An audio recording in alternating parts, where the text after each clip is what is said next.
ये समझो, बिल्कुल बेसिक से बताऊंगा, घबराने वाली कोई बात नहीं है। मैथ्स आपको समझ में आएगी, ये अपना वादा है आपसे। दोस्तों, दो दोस्त हैं ए और बी, दो मेरे फ्रेंड हैं, एक का नाम ए है, एक का नाम बी है। हमने आपको कहा कि मेरे पास 500 रुपए हैं, मेरे पास 500 रुपए हैं, और 500 रुपए इन दोनों को डिवाइड करने हैं, ए और बी को। तो मैंने कहा इन दोनों को ना बराबर बराबर पैसे डिवाइड कर देते हैं।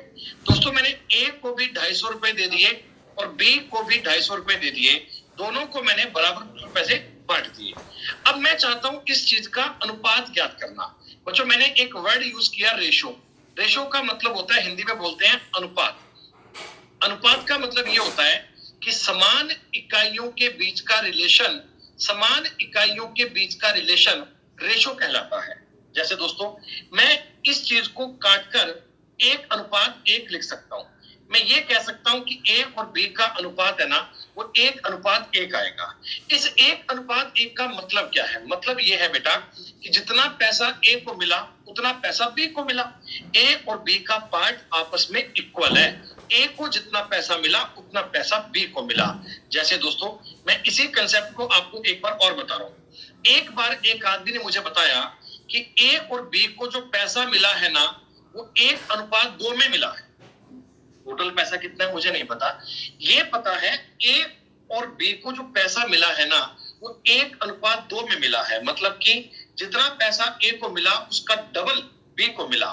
मैं आपको ऐसे भी कह सकता हूं कि बी को जितना पैसा मिला उसका हाफ पैसा ए को मिला। ठीक है। अब कोई आदमी आपको बोले कि टोटल रुपए उनके पास 900 थे, टोटल मनी उनके पास 900 थी, तो क्या तुम 900 को 1:2 में डिवाइड कर सकते हो? क्या 900 को 1:2 में डिवाइड कर सकते हो? आप कहोगे हाँ सर, बिल्कुल कर सकते हैं। कैसे? गौर कीजिए। देखो बेटा, ये 900 क्या है? टोटल है। ये नोटल बेटा, ये मोइनुद्दीन खान बेटा, जब तक ना कहा जाए ना कमेंट मत कीजिए प्लीज, एक बार समझ लीजिए। ये 900 क्या है? टोटल। ये 900 क्या है? टोटल। इसके बटा में लिखो आप टोटल। वैल्यू का मतलब क्या होता है? वैल्यू का मतलब क्या होता है बच्चों? जिस चीज की वैल्यू दी जाए वो तो बटा में, और जिसकी पूछे उसकी गुणा में। जैसे ये 900 रुपए टोटल थे, टोटल के बटा में टोटल कर दिया, 3 कर दिया। मैंने आपसे पूछा कि बताओ ए का शेयर कितना है? ए का, तो ए के शेयर के लिए क्या आप 1 से गुणा करेंगे?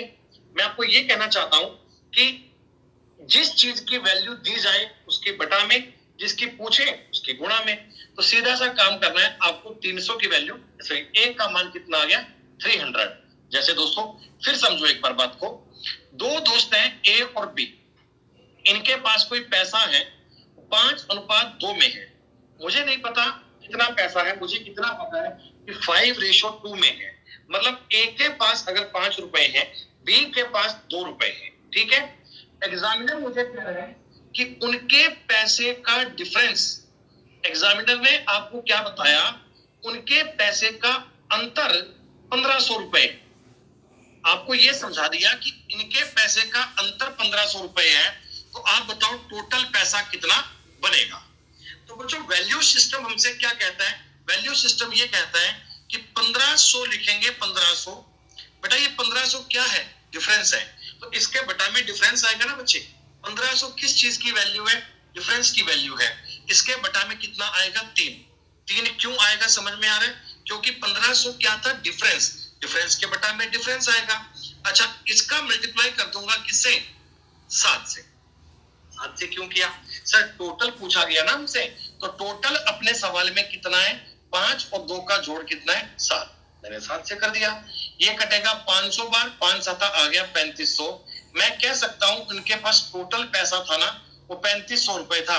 सारे बच्चे बताओ एक बार, इतनी आसान लेवल की बात आपको समझ में आ रही है?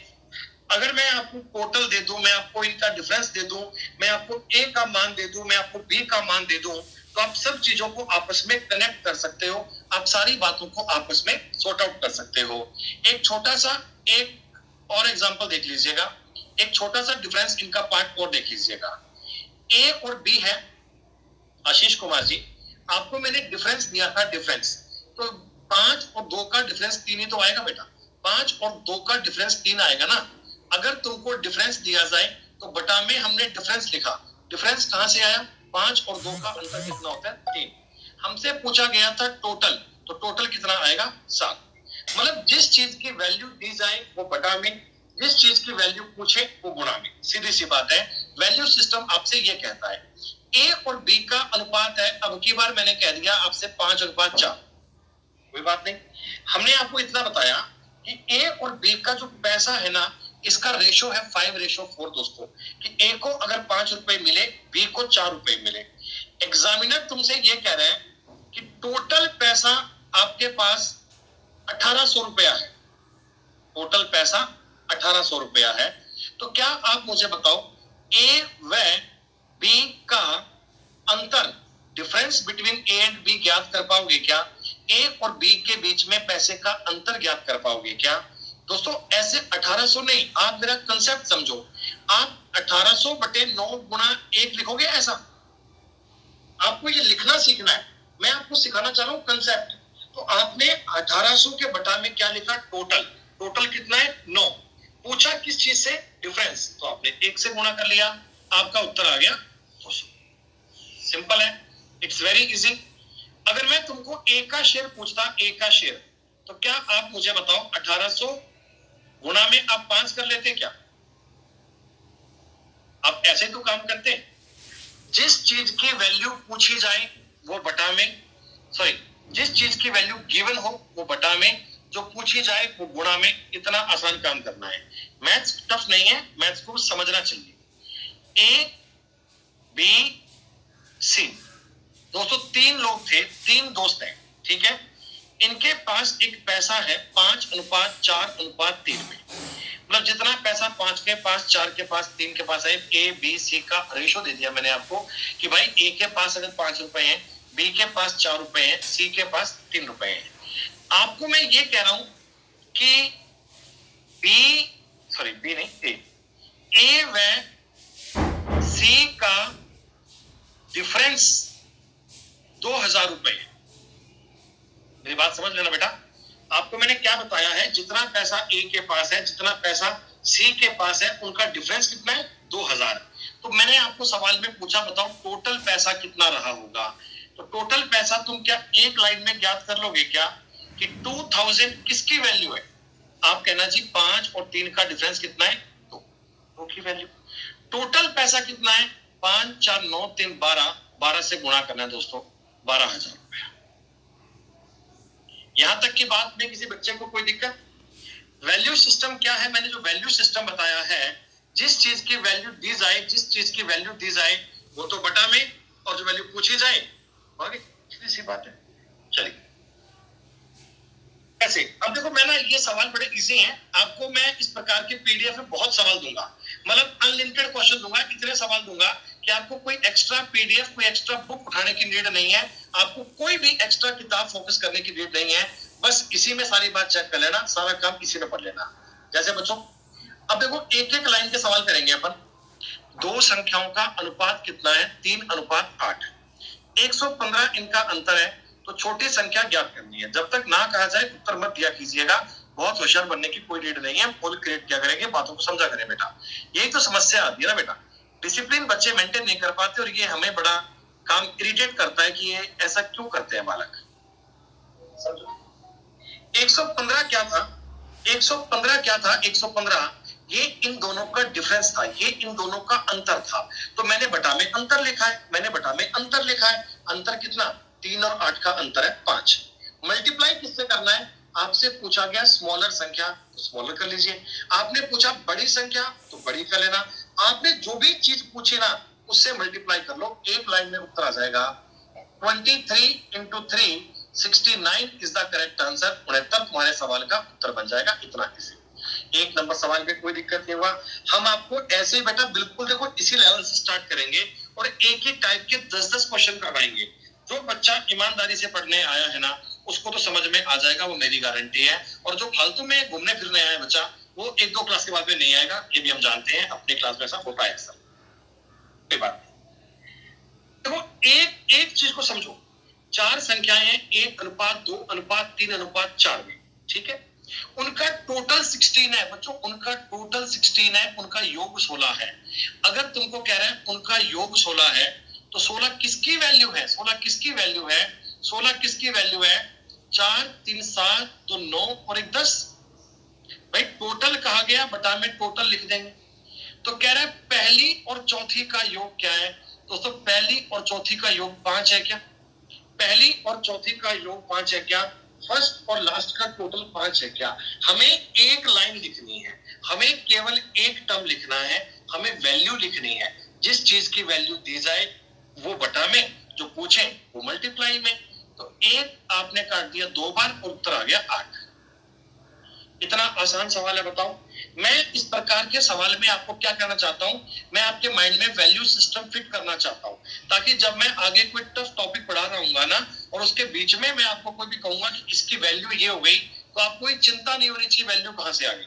वैल्यू का मतलब ये होता है जो चीज आपको गिवन हो उसकी वैल्यू क्या है, जो पूछे जाए उसका हम गुणा करेंगे। एक बालक ने कमेंट किया, बोला बड़ी तेज पढ़ा रहे हो। तो मेरे भाई अगर यही तुम्हें तेज लग रहा है फिर तो आसान इससे कुछ हो नहीं सकता। सुनो भाई, बिल्कुल इजी समझो। The sum of two number is 40 and the difference is 4. Ratio of the number is, देखो बेटा, दो संख्याओं का टोटल तो है 40, उनका अंतर कितना है 4। तो संख्याओं का अनुपात ज्ञात करें। क्या आप मुझे बता दो, आपने बचपन में ऐसा पढ़ा है क्या कि a प्लस b का मतलब होता है 40 है? मान लीजिए a माइनस b का मतलब कितना है 4। सीधी सी बात है। हम इन दोनों को काट के 2a का मतलब 44 दोस्तों और a का मतलब 22 कह सकते हैं क्या? क्या आप a का मान ज्ञात कर लोगे? हाँ, a का मान तुमने ज्ञात कर लिया दोस्तों, तो अब क्या बिना पेन का यूज किए b का मान भी आ गया 18। तभी तो इनका सम 40 बनेगा या डिफरेंस ये बनेगा। मैंने आपको पूछा a और b का डिफरेंस कितना, सॉरी रेशो कितना आएगा, तो 22:18 है। लेकिन आप 22:18 उत्तर मत बोलना, जब तक ये रेशो आगे कट सकते हैं इनको काट लीजिएगा।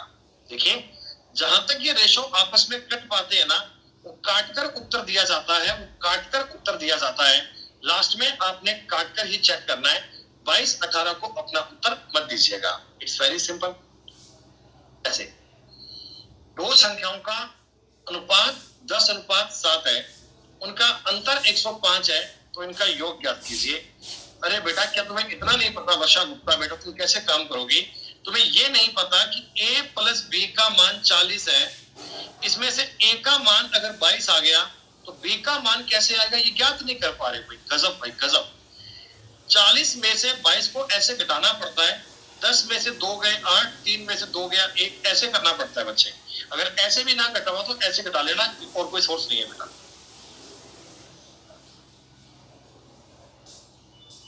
अरे सब बताऊंगा शुभांशु मिश्रा, बेटा तुम यार मास्टर बन जाते हैं पहली क्लास में ही। कह रहे हैं गुरुजी आज ही ना एक्सपर्ट बना दो हमें, आज ही बस। अब आप जब अपने हाथ में पेन कॉपी लेके बैठे हो बेटा, इसको लिखना सीखो एक लाइन में। आप इसको एक लाइन समझते हो? एक लाइन मतलब सिंपल। आपको अगर पेन चलाना है ना तो क्या चलाना है? 105। 105 क्या है बताओ? 105 क्या है? डिफरेंस है। 105 क्या है? अंतर।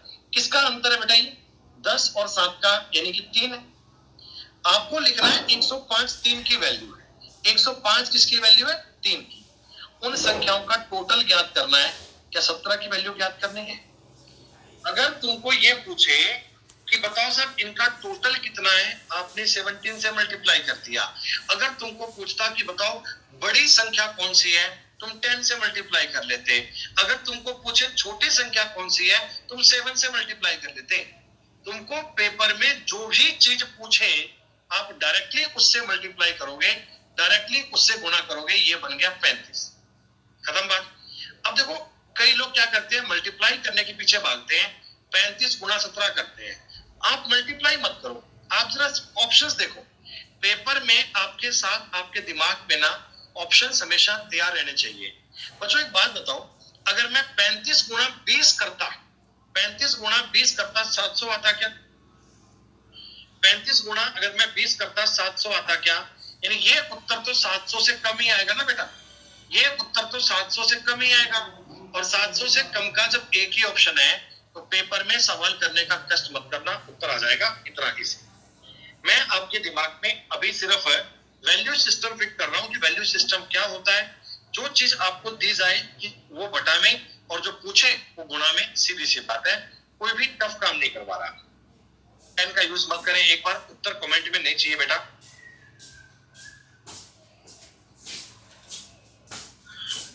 कमेंट में उत्तर नहीं चाहिए, प्लीज एक बार समझें। 3:2:5 है, ठीक है।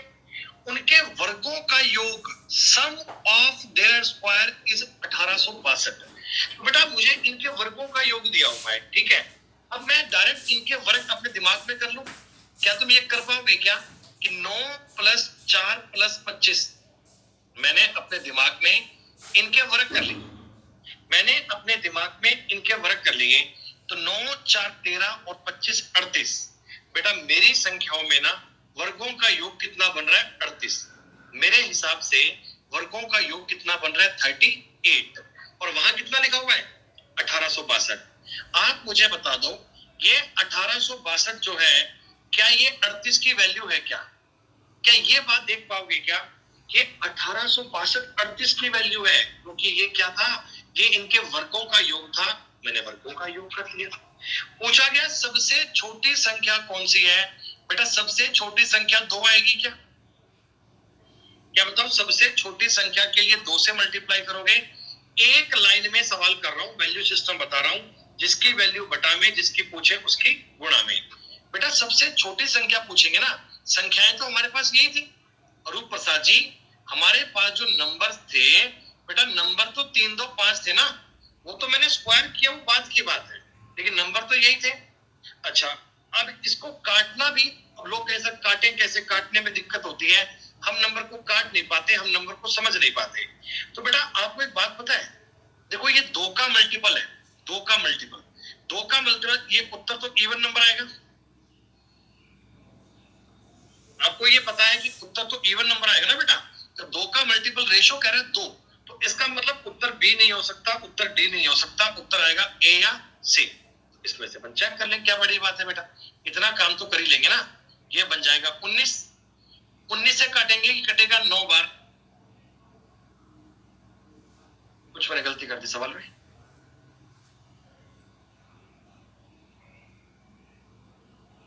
98, ऑप्शन रॉन्ग तो नहीं होने चाहिए यार।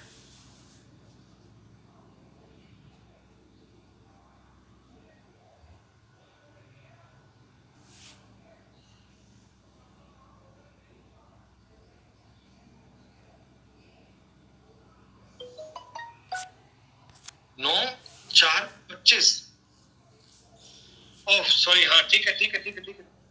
ये जो बेटा वैल्यू है, इसका राशि रूट लेंगे, सही है, सही, कोई दिक्कत नहीं है। ये 19 आएगा, 19 से काटूंगा, ये कटेगा 9 बार, ये कटेगा 9 बार, 19 निमा 171, 152, ये आ गया 98। अलग क्वेश्चन नहीं है, अलग क्वेश्चन नहीं है। हमसे छोटी संख्या पूछी गई थी, आपसे छोटी संख्या पूछी गई थी। तो बेटा इसमें लास्ट में एक बार स्क्वायर किया ना, जैसे आप मेरी बात समझो, कि बच्चे ना समझ नहीं पाएंगे बेसिक से। नंबर थे 3 2 5, नंबर थे 3 2 5, तो इसमें जब मैंने वर्ग करूंगा, वर्ग, तो वर्ग के साथ में स्क्वायर बनेगा, वर्ग के साथ में एक नंबर का स्क्वायर बनेगा, कि 3x है, 2x है, 5x है। तो ये जो वर्ग बनेगा ना, स्क्वायर बनेगा, ये स्क्वायर ज्ञात करना पड़ेगा, ये मैं स्क्वायर निकालना पड़ेगा, सॉरी। क्यों करेंगे बेटा, ये नंबर 3x है, ये 2x है और 5x है। ये नंबर क्या है? 3x 2x 5x। जितना भी ये बनेगा, जितना भी सॉल्व करोगे ना, आपको उसका रूट लेना पड़ेगा। रूट, रूट कहां से लेंगे बता रहा हूं अभी। 38 को मैं काट लूंगा, सीधी सी बात है, 38 काटो कितना आएगा? 49 बार कटेगा। 38 को क्या मानेंगे? 49 मानेंगे ना बेटा। 38 को क्या मानेंगे? 49 कटेगा ये। हाँ, तो x की वैल्यू आ गई 7, x का मान कितना आ गया? 7। कई बच्चे कहते हैं गुरुजी हमने x कहां से मान लिया, तो सुनो मेरी बात, x क्यों मानते हैं? आपको मैं कहता हूं a और b का रेशो है 3:4। इसका मतलब इसका मान 3 और 4 नहीं है, इसका मान 3 और 4 नहीं है, इसका मान है 3x और 4x। मतलब ये कोई 3 का मल्टीपल है, ये कोई 4 का मल्टीपल है।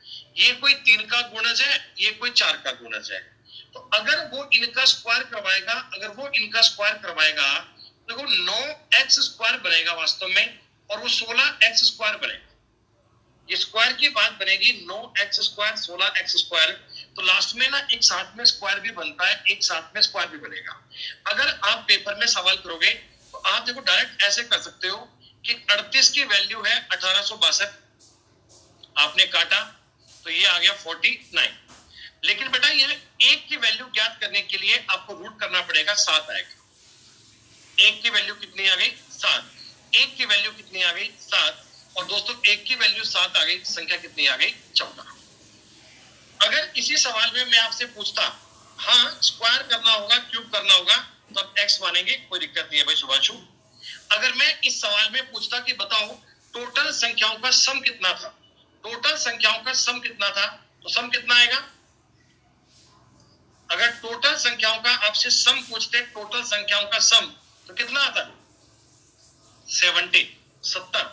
तब मैं क्या करता? 5, 2, 3 का जोड़ करता 10, 10 का 7 से गुणा करता 70 आता। बहुत बढ़िया, कोई दिक्कत नहीं। उज्जवल भाई साहब एक बार चलते जाओ, एक बार समझते जाओ, एक बार नहीं 10 बार बताएंगे, सवाल आगे और भी आएगा। अब सुनो एक बार, अरे तो रुक तो जा सगरिका, रुचि बेटा छोड़ तो, बस की बात नहीं है, कोई दिक्कत नहीं। 3 संख्याएं हैं, 5:6:7, 5:6:7। तो आपको ना ये चीज माइंड में लिखूंगा नहीं, आपको पता होना चाहिए कि एक्चुअल में ये 5x है, ये 6x है, ये 7x है। 5, 6, 7 है, ये एक्चुअल नंबर नहीं है। 5, 6, 7 ये नंबर नहीं है, नंबर तो कोई इनके मल्टीपल में है ना। 5x है, 6x है और 7x है, 5x, 6x और 7x। इन तीनों का मल्टीप्लाई है 5670। इन तीनों का मल्टीप्लाई है 5670। प्यारे बच्चों एक बात बताओ, मैं 5x, 6x और 7x का मल्टीप्लाई करूंगा तो बनना चाहिए 5670। तो यहां से तुम्हें एक बात समझ में आ रही है? देखो ये कटेगा 810 बार। अगर मैं 5 से काट लूंगा तो 5 से कटेगा ये 162 बार, और 6 से काट लूंगा 6 दूनी 12, 27 बार। लेकिन इधर भी तो x³ बन रहा है ना, x³ का मतलब 27। तो क्या x का मतलब 3 आएगा क्या? बेटा जब मैं x का मल्टीप्लाई करूंगा 3 बार है, तो क्या क्यूब नहीं बन जाएगा? क्या उसमें मल्टीप्लाई में क्यूब नहीं बन जाएगा क्या?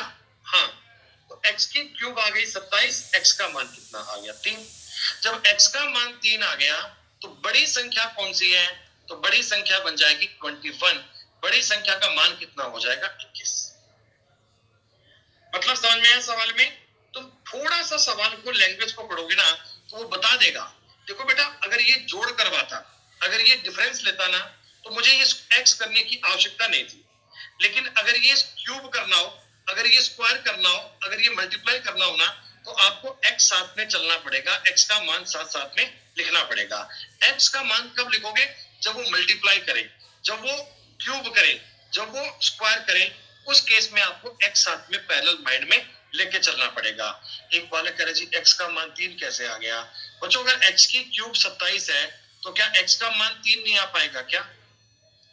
x का क्यूब अगर 27 है तो x का मान क्या 3 नहीं आएगा क्या? इतनी छोटी सी बात भी नहीं जानते भाई। हम माना कि गणित को बहुत बेसिक से पढ़ते हैं, लेकिन यार तुमको 3 का तो क्यूब आना चाहिए ना बेटा, 3 का तो क्यूब आना चाहिए। अब ये थोड़ी ना बेटा तुम्हें 2 का क्यूब करना भी सिखाएंगे। पेन का इस्तेमाल नहीं करना, जरा मेरी बात समझो। P और Q के जो नंबर है ना वो 2:5 में है, 2:5। P के अंक 120 है, P के अंक 120 है। आप मुझे इतना बताओ 120 के बटा में क्या लिखूं? आप मुझे इतना बताओ 120 के बटा में क्या लिखूं? सारे बच्चे बताओ क्या लिखूं? 2। Very good. Q के अंक कितने हैं? Q के अंक 5 से गुणा कर लोगे क्या? अगर वो तुमको पूछता कि बताओ अंकों का टोटल कितना है, अंकों का टोटल, तो क्या 7 से गुणा कर लेते क्या? हाँ, ये वाला पॉइंट माइंड में क्लिक करना चाहिए, ये वाली बात दिमाग में आनी चाहिए। देखो बच्चों, मैंने ना सेम कंसेप्ट के 20 सवाल लिए, 20 में से 10 मैं आपको यहाँ क्लास में करवाऊंगा, 10 आप सेल्फ करेंगे। बाद में अगर 10 आपसे नहीं हो पाएंगे तो मैं डाउट क्लास में उनके डाउट भी लूंगा। आज जो पीडीएफ दूंगा कल उसके डाउट लूंगा, कल जो पीडीएफ दूंगा परसों उसके डाउट लूंगा। डेली अपना काम चलेगा इसी प्रकार पैरेलल। दो संख्याओं का योग, उनके अंतर का तिगुना है, उनका अनुपात ज्ञात करें। ध्यान से देखिएगा, दो सम है, उनका टोटल है और उनके डिफरेंस का रेशो है 3:1 है।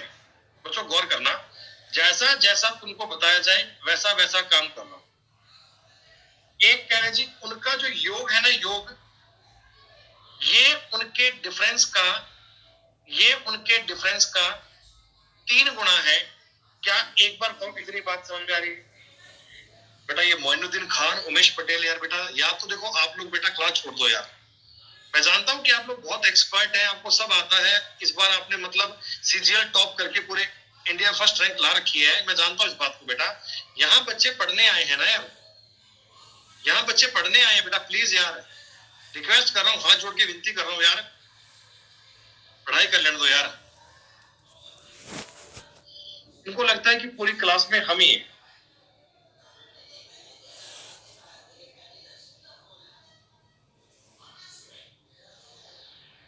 ए प्लस बी, देखो मैं अब ये कह रहा हूं, दो संख्याओं का डिफरेंस है, ए प्लस बी जो है ना, योग जो है ना, वो डिफरेंस का 3 टाइम है। डिफरेंस को अगर मैं 3 गुणा करूंगा तो वो इनके टोटल के इक्वल बन रहा है। सीधी सी बात है, संख्याओं का अनुपात ज्ञात करना है। ये जो लाइन लिखी समझ में आ रही है कि ए प्लस 3 टाइम है, डिफरेंस का 3 गुणा है। ठीक है, जरा इसको सॉल्व करते हैं। a प्लस बी बराबर 3a माइनस 3b। a को वहां ले जाओ, b को यहां ले आओ। 2a बराबर 4b कह सकते हो क्या? यहां तक कोई दिक्कत थोड़ी है। 2a बराबर 4b, कोई दिक्कत नहीं है। दोनों तरफ अगर मैं 2 का भाग दे लूं, 2 का, तो a बराबर 2b बनेगा क्या? a बराबर 2b, हाँ a बराबर 2b बनेगा। लेकिन बेटा रेशो में लिखते समय ये अनुपात पलट देते हैं, 1:2 नहीं लिखेंगे, 2:1। ये रेशो क्यों पलट देते हैं, इस बात की वजह क्या है, ये मैं आपको आगे बताऊंगा कि इस बात को क्यों पलटते हैं। ये 2:1 क्यों कहते हैं, ये मैं समझाऊंगा तुम्हें, क्या कारण है समझो एक बार। देखो बच्चे, मैं आपको कहता हूं 3a बराबर 4b है, ठीक है, एक बार समझना, 3a बराबर 4b है। तो मुझे एक बात बताओ, ये दोनों संख्याएं बराबर हैं, 3a और 4b आपस में क्या है? इक्वल है। बेटा जब ये दोनों आपस में इक्वल है तो कोई ना कोई नंबर के तो इक्वल है ही ना, कोई ना कोई नंबर के इक्वल तो है ही ना। मैंने मान लिया दोनों 12 के इक्वल है। मैंने 12 के इक्वल क्यों माना? क्योंकि देखो 3 और 4 का एलसीएम कितना आता है? 12, इसलिए मैंने 12 के इक्वल मान लिया। अब आप मुझे बात बताओ, 3a का मान अगर 12 है तो क्या a का मान 4 बनना चाहिए क्या? 3a का मतलब अगर 12 है तो क्या a का मतलब 4 बनना चाहिए? हाँ। 4b का मतलब 12 है तो b का मतलब 3 बनना चाहिए क्या? तो ये जो कंसेप्ट है ना, इसको हम पेपर में इतना नहीं करते, हम डायरेक्टली बोल देते हैं कि अगर 3a बराबर 4b है ना, तो इनको पलट देना 4 3 को, ये इनका रेशो बन जाता है a/b का। फ्यूचर में कोई आपको तुमको ये बोले कि 5a बराबर 6b है, बच्चों आप मुझे बताओ a/b क्या बोलोगे? बोलो बोलो क्या बोलोगे? तो आप कहना चाहिए 6/5 बोल देंगे साहब। इस चीज में गलती नहीं होनी चाहिए, ये बड़ी आसान चीज है। या देखो मैं तुम्हें ये नियम ऐसे भी एक्सप्लेन कर सकता हूं, 5a बराबर 6b। एक काम करते हैं, b को इसके बटा में लेके आते हैं, b को तो a/b बोलेंगे, और 5 को इसके बटा में लेके आते हैं तो 6/5 बोलेंगे। देखो ये भी a/b 6/5 बन गया। हमेशा जब 2a बराबर 3b होना तो ए अनुपात बी में अनुपात पलट जाते हैं। अनुपात क्यों पलटते हैं मैंने कारण बता दिया आपको, ये कारण आगे और बताऊंगा, डिटेल में एक्सप्लेन करूंगा। तो जब ए बराबर 2b था तो ए अनुपात बी 2:1 बनेगा, वो 1 बनेगा जी। अब देखो हम इस सवाल को ऑप्शन से करते हैं। आपको आर्ट सारी आनी चाहिए, मैं आपको सारी आर्ट सिखाऊंगा, सवाल को ऑप्शन से करना बताऊंगा, तरीके से करना बताऊंगा। हम पेपर में क्या करेंगे, जिस चीज पर टाइम कम खर्च होने की उम्मीद हो ना, हम एग्जाम में वो काम करके आएंगे बच्चों। सुनो मेरी बात, दो संख्याओं का टोटल उनके डिफरेंस का 3 टाइम है। देखो बेटा, इनका टोटल तो है 4, डिफरेंस कितना है 2। इनका टोटल तो 4 है, 1 और 3 का डिफरेंस इनका 2 है। क्या 3 टाइम है क्या? क्या 3 टाइम है क्या? नहीं है सर, 3 टाइम तो नहीं है। दूसरे ऑप्शन में भी देखो, डिफरेंस तो इनका 2 है, टोटल इनका 4 है, उत्तर ये भी नहीं है। इसमें टोटल इनका 5 है, डिफरेंस इनका 1 है, नहीं ये भी नहीं है, तो मेरा उत्तर यही बनेगा। देखो इनका टोटल कितना है 3, इनका डिफरेंस कितना है 1, 3 गुना है, हाँ है। तो यू साथ साथ में ऑप्शन से वेरीफाई करना। जब हम घर पे प्रैक्टिस करेंगे ना, तो हम सवाल को तरीके से भी करेंगे, हम ऑप्शन से भी करेंगे, हम हर प्रकार की आर्ट सीखेंगे। और फिर जब एग्जाम में सवाल करने की नौबत आएगी, सवाल एग्जाम में करना होगा, तो जो तरीका ज्यादा माइंड में कंफर्ट होगा हम उस पर काम करेंगे, उससे बात को जल्दी बनाएंगे। ठीक है, ठीक है, कोई दिक्कत नहीं है। जो बालक बेटा क्लास को लेट ज्वाइन कर रहे हैं ना, वो स्टार्टिंग से समझना, वो स्टार्टिंग से बात को करना। अरे भैया तुम्हें ऑप्शन से समझ में क्यों नहीं आया, जरा मेरी एक बात को समझ लो, मेरी एक बात को ट्राई कर लो। आपको लैंग्वेज में ये कहा गया दो संख्याओं का टोटल उनके डिफरेंस का 3 गुना है, उनके डिफरेंस का 3 टाइम है। तो आप ना पहला ऑप्शन देखो, पहला ऑप्शन क्या है तुमसे 1:3। तो आप मुझे एक बात बताओ यार, इतनी छोटी सी बात तुम नहीं समझ पाते, क्या तुम्हारा दिमाग है?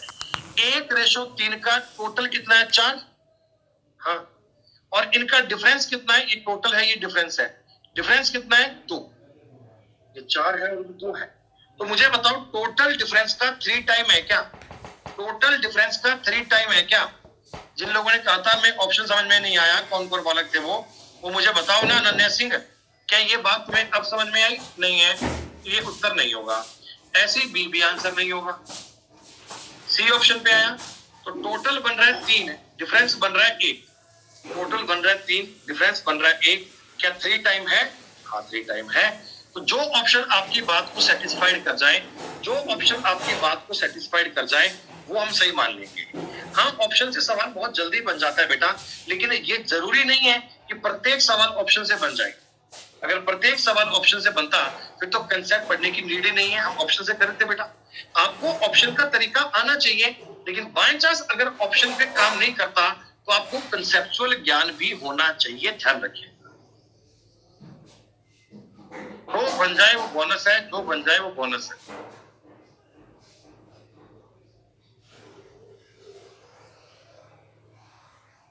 पेन का इस्तेमाल एक बार मत करना, पहले ना सवाल पढ़ो। सबसे ज्यादा कंफर्ट लेवल तब आएगा जब तुम क्वेश्चन को पढ़ना सीख जाओगे, तब बात आपको चेक हो जाएगी, तब आपको बात बन जाएगी। क्या देखो, 3 number are in the ratio of 3, 4, 5। Sum of the largest and smallest equal to the sum of second number and 52. The smallest number is। और किसी 3 संख्याएं हैं, 3:4:5 में। आपको पेपर की बाद में पता है क्या बोला?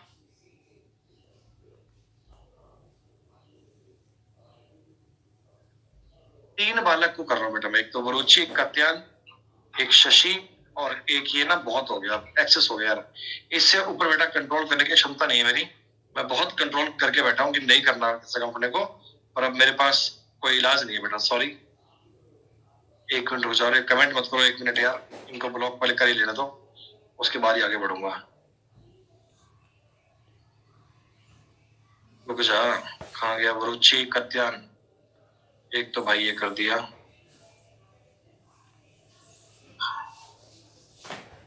सुनो, हमने आपको क्या बोला, आप लैंग्वेज पढ़ो। सबसे बड़ी संख्या सबसे छोटी संख्या का योग। माइंड में करना, माइंड में करना। आप मुझे बताओ सबसे बड़ी और सबसे छोटी का योग कितना है? 8। सबसे बड़ी 5 है, सबसे छोटी कितनी है? 3। इनका टोटल कितना बन रहा है? इनका योग कितना बन रहा है? 8। ठीक है। दूसरी संख्या और 52 के बराबर है। दोस्तों ये देखो 8 है ना, 8 ये एक्चुअल में 8x होता है, ये 8x होता है। ये बराबर है 4x प्लस 52 की। ये चीज तो ओरिजिनल है, ये चीज तो सही है कि 8x बराबर है दूसरी संख्या और 52 के बराबर है। तो मैं आपको डायरेक्टली ऐसा बोल सकता हूं क्या कि अगर पहली और तीसरी संख्या को जोड़ दूं 8, ये दूसरी संख्या और 52 के जोड़ के बराबर है, तो कहीं ना कहीं मैं आपको ऐसा भी तो कह सकता हूं कि इन दोनों को जोड़कर ये घटाऊंगा तो 52 आएगा। ये तो कह सकता हूं ना कि 8 में से अगर 4 घटाऊंगा तो 52 आएगा, ये भी तो बोल सकते हैं। यानी कि आपके अकॉर्डिंग 4 की वैल्यू 52 आ गई क्या? आपके अकॉर्डिंग 4 की वैल्यू 52 आ गई क्या? भाई फर्स्ट और थर्ड को जोड़ा 8 और उसमें से सेकंड घटाऊंगा तो 52 आएगा। 4 की वैल्यू दोस्तों 52 आ गई, तो 1 की वैल्यू 13 बन गई क्या? माइंड में सवालों को माइंड में करना सीखो। 1 की वैल्यू बन गई 13, 1 की वैल्यू बन गई 13 है। दोस्तों सबसे छोटी संख्या बनेगी 39, सबसे छोटी संख्या बनेगी 39। अगर सबसे बड़ी संख्या पूछता आप बोलते 65 बनेगी, आपसे बीच की संख्या पूछता आप बोलते 52 बनेगा, आपसे तीनों का टोटल पूछता आप वो भी कर लेते। पूछे सवाल में कोई भी बात, कोई दिक्कत नहीं है। सवाल में आपसे कुछ भी पूछे वो कोई दिक्कत नहीं है। आपको पहले ये समझना है कि दिया क्या है, किस चीज की वैल्यू दी गई है। हमें सवाल में ये दिया गया था कि फर्स्ट और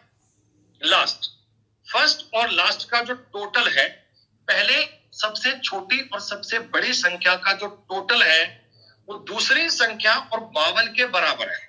तो मैंने मान लिया पहली संख्या 3x, लास्ट संख्या 5x, पहले संख्या 3x, लास्ट संख्या 5x। ये 8x जो है ना, 8x ये बराबर है 4x और 52 के। ये वैल्यू इक्वल है 4x प्लस 52 की। खत्म बात। हाँ हम 4 को 52 बोल सकते हैं, हमने डायरेक्टली 4 को 52 ही बोलना है। तो 4 का मतलब 52, 1 का मतलब 13, 4 का मतलब 52, 1 का मतलब 13, 1 का मतलब 13, तो वैल्यू आ गई 39। सजल भैया इसके लिए भैया आपको ना थोड़े बादाम खाने पड़ेंगे मामरागिरी वाले, ऐसा तुम्हारे बस की बात नहीं है। अरे जब तुम लैंग्वेज को इतना ही नहीं समझ में आ रहा, तुम्हें लैंग्वेज को इतना ही आइडिया पड़ रहा तुम्हें, तुम कैसे मतलब जीवन में कामयाब हो जाओगे यार? भाई जब मैं तुमको कह रहा हूं 3, 4, 5 में छोटी और बड़ी संख्या 8, बीच वाली संख्या और 52 के बराबर है, तो 4 का मतलब 52 है, 1 का मतलब 13 है। खत्म बात यार।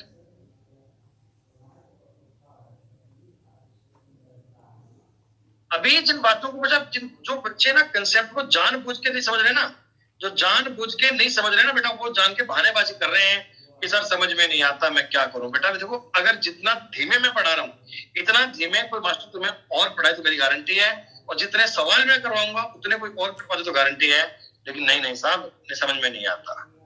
अगर तुम्हें समझ में यहां भी नहीं आता फिर कभी नहीं आएगा।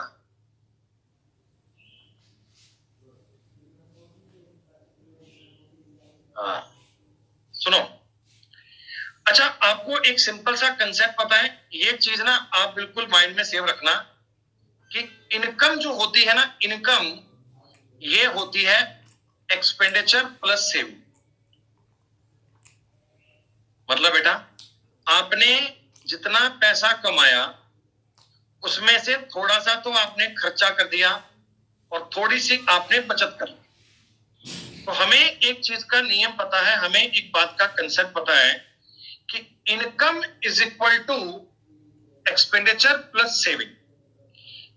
इनकम बराबर व्यय और बचत का जोड़ है, इसके इक्वल होता है, इसके बराबर होता है। अब हमको परिवार में यह कहा कि आय और खर्चे का अनुपात दे दिया। मतलब बेटा आदमी ने 10 रुपए कमाए हैं, 7 रुपए खर्चा कर दिया, तो आप मुझे बताओ 3 रुपए की सेविंग करी होगी क्या?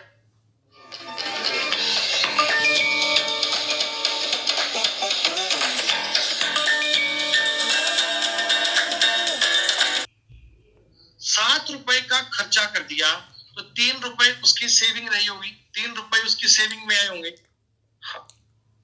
हमको एग्जामिनर कह रहा है परिवार का खर्चा ₹10,500 है, परिवार का खर्चा 10,500 है। ये 10,500 किसकी वैल्यू है? सब बताओ फटाफट से, किसकी वैल्यू है? ये 7 की वैल्यू है। और किसकी वैल्यू पूछी गई तुमसे? बचत पूछी गई, सेविंग पूछी गई, 3 की वैल्यू पूछी गई है। एक ही लाइन में उत्तर बन जाएगा। 10,500 बटा 7 गुणा 3 करना है, तो 7 से कटेगा 15, 15 तिया 45। जितने सवाल मैं आपको क्लास में करवाऊंगा ना, क्लास के बाद में आपने पीडीएफ में दोबारा करने हैं, पीडीएफ में से आपने दोबारा सॉल्व करने हैं।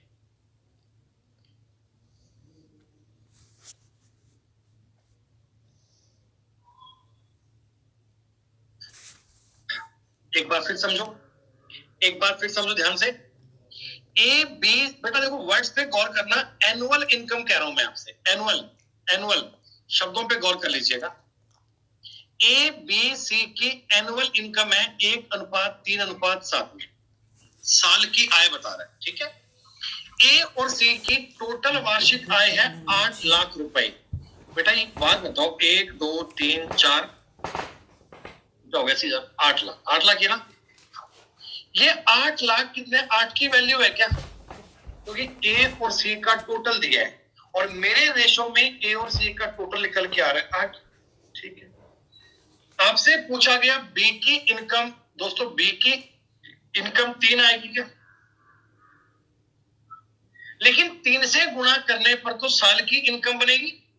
बेटा 3 से गुणा करने पर तो एनुअल साल की इनकम आएगी। आपसे पूछा गया मंथली, तो क्या मैं 12 से डिवाइड कर दूं? एक साल में अगर तुमने 3 लाख रुपए कमाए हैं तो एक महीने में कितने, 12 से भाग कर लो, क्या बड़ी बात है भाई। ये बनेगा साहब 1 लाख और ये कटेगा 4 बार, उत्तर आ गया 25,000। सवाल नंबर 11 तक सबको बातें समझ में आ रही है, क्लियर है भाई? अभी तक पता है इन तक सवालों में ना एक ही बात आई है, इन प्रकार के सवाल तक एक ही पॉइंट आया है। पॉइंट क्या आया है कि रेशो में आपको अगर कोई बात दे दी जाए, रेशो में अगर कोई बात दे दी जाए ना, तो आपको वैल्यू सिस्टम समझ में आना चाहिए। किस चीज की वैल्यू दी गई है बटा में, जिसकी वैल्यू पूछी गई है वो गुणा में।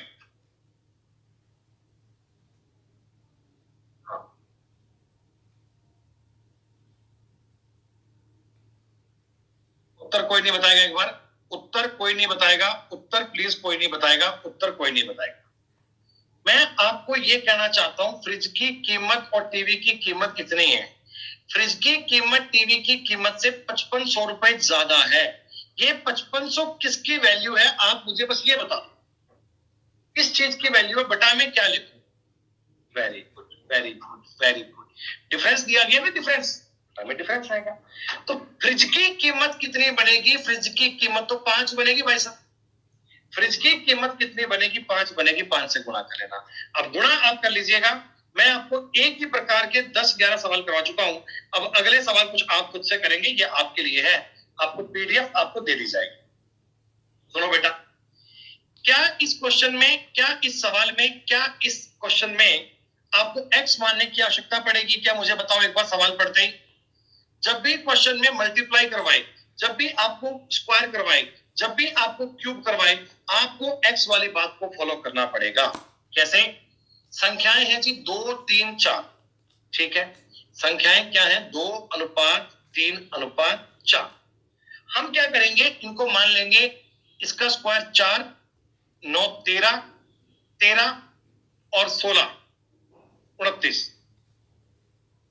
29 एक्स स्क्वायर करोगे तो ये आएगा 1856 के इक्वल। क्या यही तो काम करा होगा आपने भी? यही तो काम करा होगा। हाँ, कोई दिक्कत नहीं है, हो जाएगा। अगर 1856 को काटेंगे, बताओ कितनी बार कटेगा? ये समझ में आ रहा है कि 9 गुणा 4 36 कटेगा 64 टाइम। और x का मान कितना आ गया? और नंबर कौन कौन से आएंगे? 8 दूनी 16, 8 तिया 24, 8 चौक 32।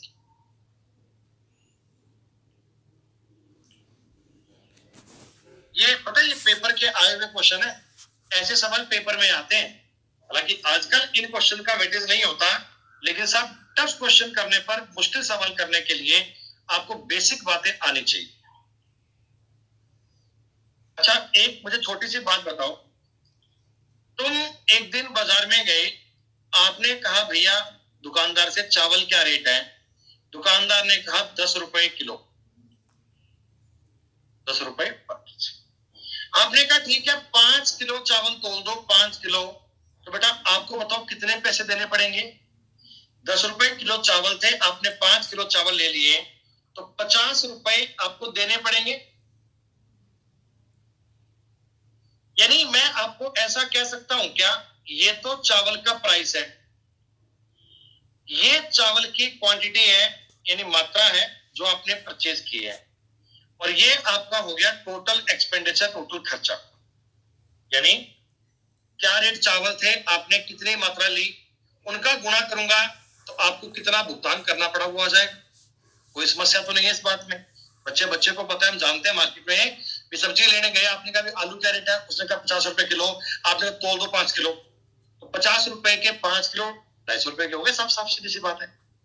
ऐसे मैं कह रहा हूं, आपने एक दुकान से ना कुछ आपने चावल खरीदे, कुछ आपने गेहूं खरीदा, कुछ आपने चावल लिए, कुछ आपने गेहूं लिए, इनका जो वजन है, वजन बोले तो वेट, वेट का मतलब क्वांटिटी, ये है 4:3। अगर तुमने चावल 4 किलो लिए हैं तो गेहूं 3 किलो लिया है, ये वजन है।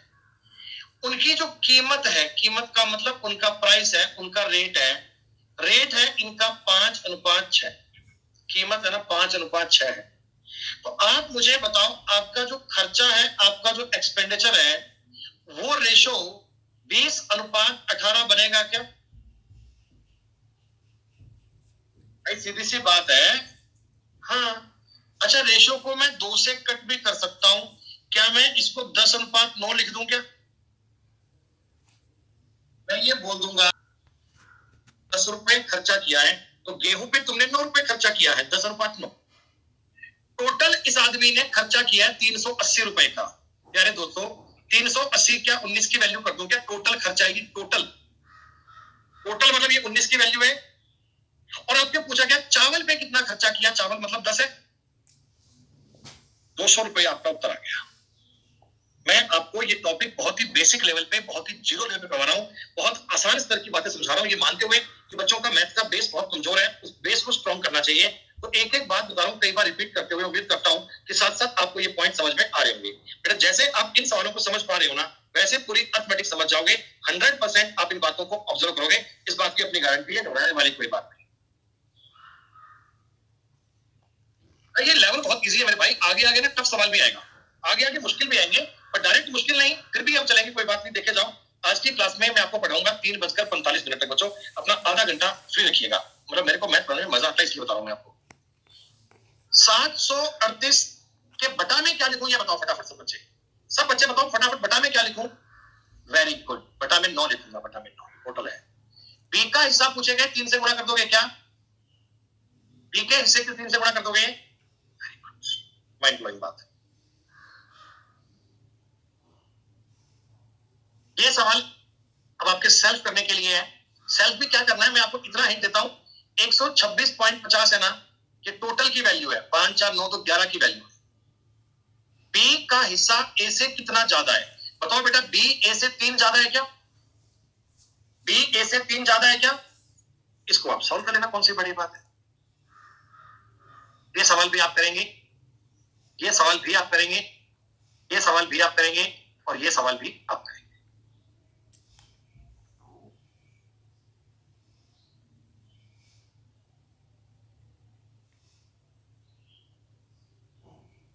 चलो बेटा 25 नंबर क्वेश्चन पे बताओ, आप लोग ये सवाल कर लोगे ना, 25 तक की बात हो जाएगी ना, वैल्यू सिस्टम है। मैंने आपको कुछ सवाल बता दिए, कुछ आप सेल्फ करोगे भैया, थोड़ा प्रैक्टिस खुद से करोगे तो आपकी नॉलेज गेन बनेगा ना बेटा आपका। हाँ, और अगर मान लो 25 तक कोई सवाल नहीं हो पाता तो मैं कल करवाऊंगा डाउट आपको, मैं आपका एक एक डाउट लूंगा, अगर कोई सवाल रह जाए कल बात करेंगे अपने मामले पे, लेकिन आप ट्राई करके आइएगा, ऐसा नहीं हो कि ट्राई नहीं करोगे। चलो बेटा, अब समझना जी, एक बहुत ही जरूरी कंसेप्ट, बहुत ही उम्दा बात है, रेशो एंड प्रोपोर्शन की वो बात है जो अधिकतम लोगों को पता ही नहीं होती। लोग होते हैं अंधा काम करने वाले, लेकिन आपको ये बात समझ में आनी चाहिए, बहुत जरूरी बात है। देखो बेटा, एक होती है डिग्री, डिग्री एक नाम होता है, डिग्री एक वर्ड होता है। जैसे मैंने आपके सामने एक इक्वेशन लिख कर दी है, 3 गुना x की पावर 5 प्लस 4 x की पावर 4 माइनस 6 x की पावर 3 करके, तो इसमें जो डिग्री है ना, डिग्री इसमें 5 होगी, मतलब जो x की मैक्सिमम पावर है ना, मैक्सिमम पावर, वो हमेशा डिग्री का मान होता है। अगर मैं कभी आपको पूछूं कि इस सवाल में डिग्री कितनी है, तो आप क्या बोलिएगा? 5। आप क्या बोलिएगा? 5। तो डिग्री को देखकर हम इस बात को चेक करेंगे, डिग्री को देखकर इस बात को सॉल्व करेंगे कि मैक्सिमम बात क्या होती है, क्या इसका यूज है, क्या इसका पर्पज है, क्या इसका मतलब है। जरा समझना, एक सवाल में आपको समझ में आएगा। देखो भाई, कई बार तुम्हें इस प्रकार का सवाल मिलता है कि A/B का मतलब है 3/5, then find A + B / A - B। तो क्या आप लोग बच्चों, आप ऐसा ही काम करते हो क्या कि आप एक ही जगह पे 3 रख लेते हो और B की जगह पे 5 रख लेते हो? आप कह लेते हो 3 + 5 बटा 3 - 5 कहते हो, कोई दिक्कत नहीं है सर। 8 बटे -2 बन जाता है, यानी आप कहते हो कि सर 2 से काटूंगा तो 4 बटा -1 बन जाएगा। क्या ऐसी कुछ बात समझ आती है आप? अब मैं आपको बता रहा हूं, देखो इस कंसेप्ट में आपने मान क्यों रखा, आपने 3 और 5 का मान क्यों रखा। देखो बच्चों, एक्चुअल में ना ये 3 और 5 A और B के मान नहीं है। A का मान 3 नहीं है, B का मान 5 नहीं है। A का मान कोई 3x है और B का मान कोई 5x है ना? इनके साथ में x भी तो है। रेशो का मतलब क्या होता है कि ये चीजें 3 और 5 तक करती हैं, आगे और नहीं करती। तो मेरे को इनका मान नहीं पता। अब मैंने लिखा सवाल, देखो 3x + 5x बटा 3x - 5x। हाँ भाई, हो सकता है, बिल्कुल राहुल जी। इनमें से ऊपर देखो x कॉमन आ गया, ऊपर बच गया 8, नीचे वाले में x कॉमन आ गया, नीचे बच गया -2, ये कट गया, तो ये 4 बटा -1 आ गया। ऐसे करते हैं, तो हम ये x को लिखते नहीं है, वास्तव में x होता है और हम लिखते नहीं है, हम a का मान 3 b का मान 5 रख के डायरेक्टली सॉल्व कर लेते हैं। आई बात समझ में? लेकिन अब मान लो पेपर में ये सवाल आ गया, पेपर में ये सवाल आ गया, सब बच्चे बताओ इसका आंसर क्या आएगा फटाफट। ये एसएससी का पूछा गया सवाल एग्जाम में। दोस्तों, हम इस सवाल का उत्तर ज्ञात नहीं कर सकते, हमें इस सवाल का उत्तर देना पड़ेगा C&D, हमें इस सवाल का उत्तर देना पड़ेगा can not be determined.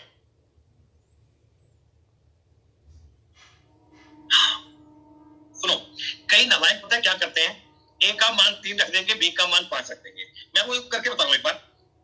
Actual में A का मान 3x है और B का मान 5x है, ये है ना? ये राहुल यादव बोर हो गया ना भाई, टाटा सी यू, छुट्टी खत्म करना है तुम्हारी। ब्लॉक क्यों नहीं हुआ?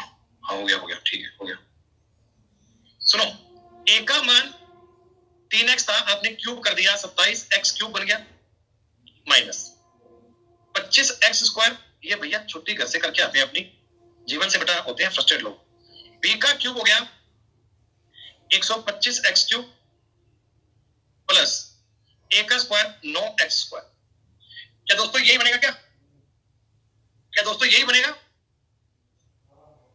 नालायक कह रहे हैं कि बोर हो गए, मतलब दोस्तों, मतलब ये चीजें थोड़ी यहाँ पे डांस आएगा भैया, कभी आएगी सपना से, चौधरी साहब आएंगे, है सपना नाचने आएगी आपके लिए, अब मजा आ रहा है, सब अब मजा आ रहा है, अब हम बोर नहीं हो रहे, अब मजा आ रहा है। मजे थोड़ी लेने आते हैं यहाँ पे, सरकारी नौकरी चाहिए, मजा चाहिए तुम्हें। ऊपर वाले में से x² को कॉमन निकाल लेंगे, मान लो अंदर क्या बचेगा, 27x - 25x, 25 बटा x² 125x + 9, ये तो कट जाएगा। लेकिन जो फाइनल रेशो बन रहा है, फाइनल रेशो, क्या उसमें x अभी भी आ रहा है? क्या फाइनल रेशो में अभी भी x जिंदा है ना? लेकिन आपके पास तो x का मान ही नहीं है, आपके पास तो x का मान ही नहीं है, इसलिए आप अपने सवाल का उत्तर क्या बताओगे? कैन नॉट बी डिटरमाइंड, मतलब निर्धारित नहीं कर सकते, हम ज्ञात नहीं कर सकते, हमें इस सवाल का उत्तर नहीं पता। आई बात समझ में? फ्यूचर में कोई भी बच्चा ऐसा मत समझना कि सर ऐसा सवाल आएगा तो डायरेक्ट वैल्यू पुट कर देंगे, डायरेक्ट वैल्यू पुट करने के चक्कर में नहीं पड़ना। डायरेक्ट सवाल को ये देखना कि क्या इधर पॉइंट सेम है क्या। देखो अगर इधर भी पावर 3 होती, अगर इधर भी पावर 3 होती तो मुझे 3 और 5 रखने में कोई दिक्कत नहीं है, तो मुझे पावर रखने में कोई दिक्कत नहीं है, मैं 3 5 मान रख लेता। लेकिन अगर सवाल में डिग्री सेम नहीं है तो उसका उत्तर सीएनडी आएगा, उसका उत्तर सीएनडी आएगा। क्वेश्चन को देखकर कैसे आइडिया आएगा, अभी देखो ना, अभी देखो ना। आप मुझे एक बात बताओ, इस सवाल में डिग्री सेम है या नहीं, सिर्फ यस और नो बताओ, डिग्री सेम है या नहीं। देखो x पर भी 3 है, y पर भी 3 है, x पर भी 3 है, y पर भी 3 है, मतलब कोई दिक्कत नहीं, मतलब कोई दिक्कत नहीं है, पावर कट जाएगी। इसमें आप x का मान 5 और y का मान 2 रख के आओगे। x का मान 5, y का मान 2 रख लोगे दोस्तों। 5 का क्यूब हो गया 125, 2 का क्यूब हो गया 8 बटा 125 प्लस 8। क्या आप सबका उत्तर आ गया 117 बटा 133। कंसेप्ट समझ में आया ना। मैंने डिग्री अगर सेम नहीं होती तो उत्तर सीएनडी क्यों आता है, वो पता है ना, कि उसमें पूरा पूरा x कट नहीं पाता। जब कट नहीं पाता तो हमें x का मान नहीं पता, हम सवाल कर नहीं पाते। क्या इस क्वेश्चन में भी डिग्री सेम है क्या। देखो बेटा, जब इसका मतलब समथिंग मान लो 3x है 4x है, यहाँ भी पावर 2 बन जाएगी ना, x गुणा x x स्क्वायर होगा। इस सवाल में भी वैल्यू पुट करके माना जाएगा, क्योंकि सब जगह 2 पावर चल रही है, कोई दिक्कत नहीं है, सब जगह पावर 2 चल रही है। तो मान रखोगे x का स्क्वायर 25 माइनस 10 प्लस 4 बटा 25 प्लस 10 प्लस 4, ऊपर आएगा 19, नीचे आएगा 39। कोई दिक्कत नहीं है। इस सवाल में बताओ डिग्री सेम है या नहीं, यस और नो, केवल इतना जवाब चाहिए, यस और नो, डिग्री सेम है या नहीं है। बिल्कुल है, क्योंकि देखो ये मल्टीप्लाई भी तो बेटा मल्टीप्लाई तो होती है।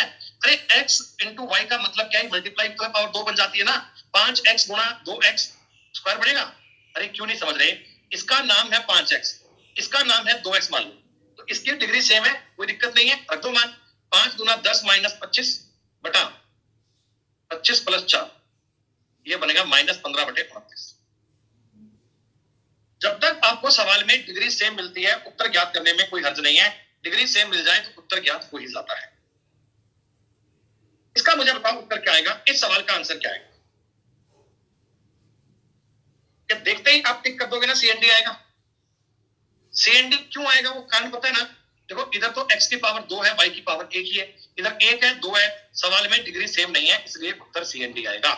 जिस सवाल में कभी डिग्री सेम होती है वहीं पर हम उत्तर ज्ञात कर सकते हैं, अगर डिग्री सेम नहीं है तो उत्तर ज्ञात नहीं कर सकते। ऐसा क्वेश्चन पेपर में आ जाता है ना, तो कई नालायक क्या करते हैं, x का मान 5 y का मान 2 टिका के उत्तर ज्ञात कर लेते हैं। ऐसा काम मत करना। जब सवाल आए तो पहले आप डिग्री चेक करना।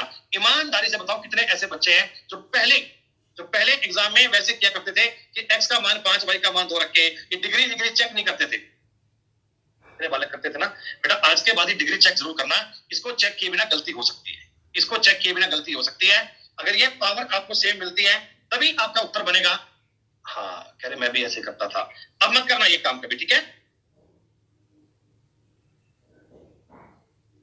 चलो भाई, अब हम चलते हैं एक छोटे से कंसेप्ट पे, एक जरूरी सी बात पे। देखो बेटा ये ना जो रेशो में है, हम इसको लिख सकते हैं ऐसा बटा में कि 4x square minus 3y square बटा 2x square plus 5y square बराबर 12 बटे 19। ठीक है, x अनुपात y चाहिए, x अनुपात y। दो प्रकार की बातें होती हैं, या तो आप ऑप्शन रख लो, ऑप्शन से बात को सेटिस्फाइड कराओ। अगर ऑप्शन से करने का मन नहीं है, आपको चलना है कंसेप्ट पे, तो पहले आप कंसेप्ट सीखो, कंसेप्ट के बाद में हम चलेंगे ऑप्शन पे। ठीक है, कंसेप्ट देखो, 19 गुणा 4 हो गया 76 X square minus 57 Y square, 24 X square plus 60 Y square. कोई दिक्कत नहीं है सर, हमने क्रॉस मल्टीप्लाई कर दिया, क्रॉस मल्टीप्लाई। 24 को यहां लाओगे तो ये बन जाएगा 52 का एक्स स्क्वायर बराबर 57, वहां जाओगे तो बन जाएगा 117 का वाई स्क्वायर। कोई दिक्कत नहीं। 13 से काटोगे, 13 चौक 52, 13 117। क्या दोस्तों 4x स्क्वायर बराबर 9y स्क्वायर बन जाएगा? जाएगा सर। दोनों तरफ का अपन रूट कर लेंगे, रूट स्क्वायर रूट, तो मैं कह दूंगा कि 2x बराबर 3y। और ये बात मैंने आपको आज ही बताई थी बच्चों, 2x बराबर अगर 3y होता है ना, तो x y में इसे उल्टा कर दीजिए, 3:2 बनेगा, बस खत्म बात। और वैसे वैसे तुम अगर ऑप्शन से सेटिस्फाइड करते, अगर तुम आप ऑप्शन से सेटिस्फाइड करवाते तो भी करवा सकते थे, पर ये कैलकुलेशन इतनी टफ नहीं है कि आपको टाइम लग जाए। हम सम सेकंड में ये क्वेश्चन कर सकते हैं। बहुत सिंपल सा क्वेश्चन है, बहुत इजी सी बात है बेटा, आसान जानकारी है। हाँ देखो ऑप्शन, देखो फैसल क्या होता है बच्चे, ऑप्शन से सवाल जल्दी बन भी सकता है और नहीं भी। कहीं तुम चारों ऑप्शन चेक करने बैठ जाओ, फिर तुम सेटिस्फाइड ना करवा पाओ, समस्या आ जाएगी। तो जब तक तुम्हें कंसेप्ट नहीं आते ना बच्चे, ऑप्शन का तरीका एग्जाम में कभी लगाना नहीं चाहिए। पहले आप घर पे प्रैक्टिस करते हो ना, तो आपने शुरुआत से जो काम करना है ना, वो कंसेप्चुअल क्वेश्चन करना है। आपने पूरे तरीके से लिख लिख के, यू क्रॉस मल्टीप्लाई करना है, यू करना है, ऐसे लिख लिख के सॉल्व करना है, ताकि तुम्हारे मन में एक विजन बन जाए कि हाँ इन सवालों का तरीका ऐसा होता है। जब समझ में आएगा तभी अगली बात बनेगी, तभी जाकर अगला पॉइंट बन पाएगा। ठीक। अरे भैया ऑप्शन का तरीका कैसे करना है, देखो ऑप्शन से मैं वैल्यू पुट करता, मेरी बात समझो। मेरे को ये हटाऊं क्या एक बार, यहां से ये हटाऊं एक बार, तो इसको रहने दो आप, वरना कई बच्चे बाद में चेक करेंगे, यहां से कई बच्चे बाद में नोट करेंगे इसमें से। मेरी बात समझो, मेरे को आपने एग्जाम में क्या बताया, 4x² माइनस 3y² बटा 2x² प्लस 5y²। इस चीज का मतलब चाहिए 12/19। इस चीज का उत्तर चाहिए 12/19। मैं अगर x का मान 1 और y का मान 2 रखता, सोच लो, दिमाग में तेज कर रहा हूं, तो ये 4 का देखो 1 का स्क्वायर तो 1 4 ही बनता, माइनस 4 दिया 12, तो नेगेटिव बनता ही। 1:2 रखने पे आपको आइडिया पड़ रहा है कि ये नेगेटिव बनता, ये नेगेटिव बनता, मतलब मेरा ये उत्तर नहीं हो सकता, ऐसे ऑप्शन बी करता। 4 का स्क्वायर 16, 16 चौक 64 माइनस 3 का स्क्वायर 9, 9 तिया 27, 64 में से 27 घटाओगे 12 तो कभी आ ही नहीं सकता, ना तो 12 ना 12 का मल्टीपल कभी नहीं आ सकता, ये ऑड नंबर आएगा, उत्तर बी भी नहीं आएगा। ऐसे ही मैंने सी चेक करा, ऐसे ही मैंने डी चेक करा, डी आपकी बात को सेटिस्फाइड कर जाएगा। अब करके देख लो, 3 का स्क्वायर 9, 9 चौक 36 माइनस 2 का स्क्वायर 4, 4 तिया 12 बटा 3 का स्क्वायर 9 दूनी 18 प्लस 2 का स्क्वायर 4 5 20, देख लो बेटा, ये बन गया 24/38, ये बन गया 12/19 आपके सवाल का उत्तर। कुछ बेटा बाद में एक बार रिकॉर्डिंग चेक कर लेना प्लीज, तो क्लास पूरी हो जाए ना, लास्ट में एक बार रिकॉर्डिंग चेक कर लेना। मैंने उस सवाल में कुछ नहीं किया, वैल्यू पुट की थी, वैल्यू पुट करने के अलावा कोई काम नहीं किया।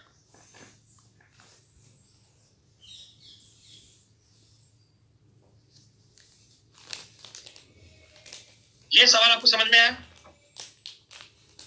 हमने तरीके से बताया, फिर आपको बताया कि ऑप्शन से, लेकिन आप कंसेप्चुअल करना भैया, आप कंसेप्चुअल पढ़ना। मुझे बताओ इस सवाल में x और y के मान रखना पॉसिबल है क्या आपके लिए? x और y के मान रखना संभव है क्या? हाँ, डिग्री सेम है ना भाई, डिग्री सेम आए तो मान रखने में कोई दिक्कत नहीं होती हमें। 3 दूनी 6 प्लस 4 तिया 12 बटे 3 तिया 9 माइनस 4 दूनी 8, 18 उत्तर आ गया बस। किस एंगल से मैथ टफ लगती है आपको, मुझे समझ में ये नहीं आता।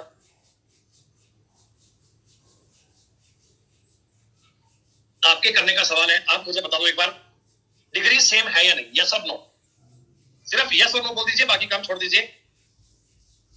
ठीक है,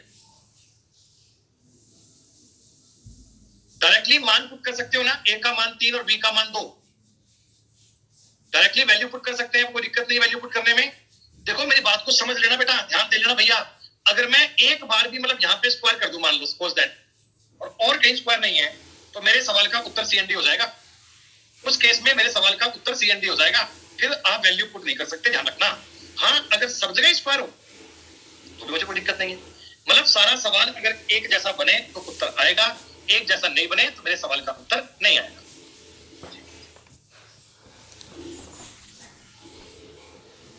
क्वेश्चन आपको मैंने ऐसा भी करवाया था, इसको तो कर लोगे ना क्या सारे बच्चे जितने लाइव, मुझे बताओ 34 नंबर तक के सवाल में, 34 नंबर तक की बात में आपको समझ में आ गया? जितने बच्चे पहली बार पढ़ रहे हैं उनके भी कुछ कुछ कंसेप्ट क्लियर हो गए होंगे बेटा। कुछ आपको ना 10-20% का डाउट रह सकता है, घबराओ मत। गणित ऐसा विषय है कि पहले मैंने आपको बताया, फिर बाद में आप क्वेश्चन PDF में से सॉल्व करोगे, बाद में आपसे कुछ क्वेश्चन हो पाएंगे, कुछ सवाल रह जाएंगे, जो क्वेश्चन रह जाएंगे उनको मैं दोबारा आपको बताऊंगा। तो वो एक नेचुरल चीज है, वो डाउट अगर है ना बेटा, घबराने वाली कोई बात नहीं है। वो सेकंड टाइम आप पूछेंगे तो आपके सारे डाउट क्लियर हो जाएंगे, घबराने वाली कोई बात नहीं है। बस एक मन में ना पॉजिटिव फील रखना कि yes I can do it, I can do it, ये वाली बात हमेशा अपने माइंड में सेव रखना। ठीक है भाई, चलो चलते हैं जी एक नए कंसेप्ट पे, अब चलते हैं एक नई बात पे, अब चलते हैं एक नए लॉजिक पे। और जो लॉजिक मैं अब बता रहा हूँ ये वास्तव में बहुत बढ़िया वाला होगा।